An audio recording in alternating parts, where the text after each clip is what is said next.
Hey guys, so this is for those of you who want to acquire pictures and video for easy use in your blogs.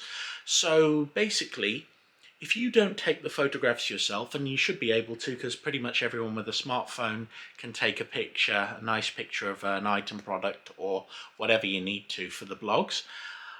If you are not making the content yourself and you need to go somewhere else to get this content, there are two sites that I highly recommend, and that is Pexels and Pixabay. And I'm going to put a link to both of those in the information. So if you want to check those out, you can use the footage and you can use the images on this site and use those to populate your blog so that people have got something to look at. If you want to go with a paid option rather than going with something that's free, you can also use a site like Pond5, but it is expensive.